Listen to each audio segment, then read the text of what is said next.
Coach Spo, after his 93rd playoff victory, the Sixers 7 straight playoff losses when the series is tied 2-2. But, you know, it's unfortunate that was the type of start that we had to the game. But, yeah, I can't pinpoint what it is, Keith. Tobias, you guys suffered a very similar loss in 2019 on the road in Toronto in Game 5. But I guess what do you remember about what was the key to bouncing back from that and forcing that Game 7 that you guys got? Just honestly, you know, getting ourselves right to knowing what has worked for us in this series, and you know we gotta go back home and be ready. We have to bring, you know, that same amount of energy, you know, that they brought to this game for us. But you know, that's a bad loss for us. We understand it, we know it, but we have to get ourselves right to be able to let that go, figure out ways to get better in 24 hours pretty much, and get ourselves ready to get a win. James, Doc mentioned just the Heat's physicality.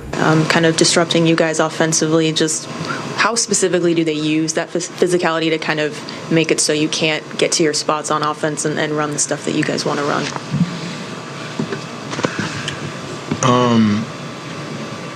Yeah, it's supposed to be a playoff game, and the physicality should be able to be on both ends of the ball. And I don't feel like tonight it was you know, they were physical. We missed shots. They got off to a good start. You know, being down 12 in that first quarter, you know, on the road against a really good team is difficult. You know, we can't allow that to happen. Especially Game 5, you know, in the two games where we just, you know, came off on our home court playing well. So it's just difficult to come back and kind of fight your way back, and we just never got our pop.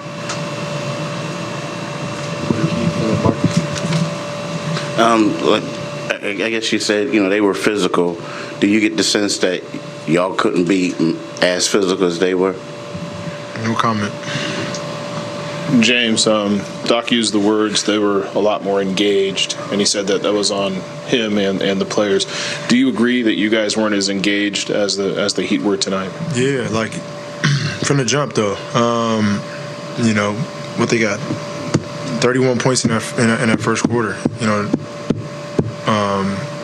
know, I think we just weren't engaged defensively, and that slowed down our offense. You know what I mean? We got to be engaged. We got to be locked in. Like in the second round of the playoffs, on the road in Game 5, it's not good enough just to play hard. You know what I mean? You got to play hard, and you got to be able to think possession by possession. And we just didn't, you know, put enough thinking possessions together. You know, and that was the case. No. Go to the next note. Tobias, you mentioned getting back to what works for you guys. Just given this version of this team hasn't been together that long, like what are those core things that you can lean on in a difficult spot? You know, first is our energy on the floor. You know, when we're physical, when we're connected as a group, that's defensively mainly. That's where we're at our best, when we're able to get the ball out in transition, run. You know, our energy towards that end has always been key for us on both sides of the basketball. Moving the basketball, getting to the paint, kicking out, shooting threes, getting downhill for layups is when we're at our best. So, you know, those things all come through the course of the game, and for us today, you know, we let them go on a little run early on in the game, and for us, I don't think that we were engaged enough mentally to kind of come out of that run and kind of fix ourselves to make a run for ourselves. So those are all things that we know we can do and we have done this year that we have to get back to in the next game. 3 more go: Barry, Dave, and Gina. They have young guys on their team like Strus and Vincent trying to make a name for themselves. James, with Gabe, the Heat's 5-0 and he's filled in for Kyle. What do you admire about his game, Vincent's game as a young guy? He just gets after it. They just, you know, him and Strus, you know, play. I mean, obviously they play hard, but their shooting ability is key. You know, they're able to create shots and create pace on their offense. Last few games, game 3 and 4 at home, I think we did a really good job of just slowing them down. And game 5, Strus has 19-some points. Just gets off and gets them going, and they just keep coming at you. So we got to do a really good job of knowing and finding their shooters and being as solid as possible.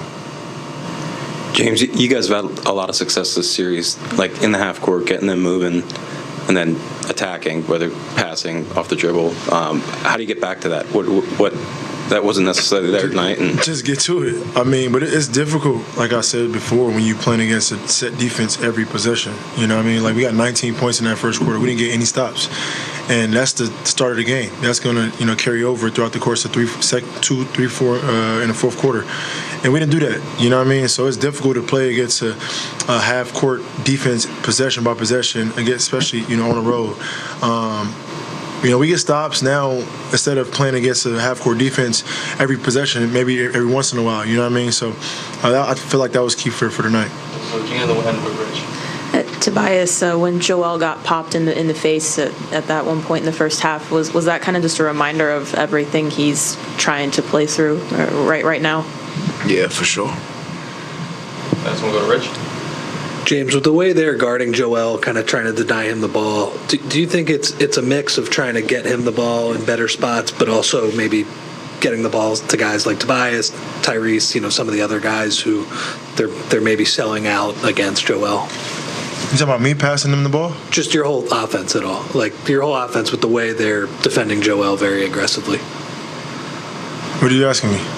Is it a matter of getting him the ball in better spots or other players kind of, working off the help schemes that they're going against? I think it's a little bit of both. I think we can make it easier on Joe, getting him the ball tighter, closer to the basket. And then once they are double teaming or showing their bodies from wherever position they are, we got to do a better job of making ourselves available. But then also we can't just try to force feed the ball into them. We got to be players out there and go out there and just be aggressive to attack that rim and generate open looks. So it's a combination of both. Thanks, guys. Thanks, y'all.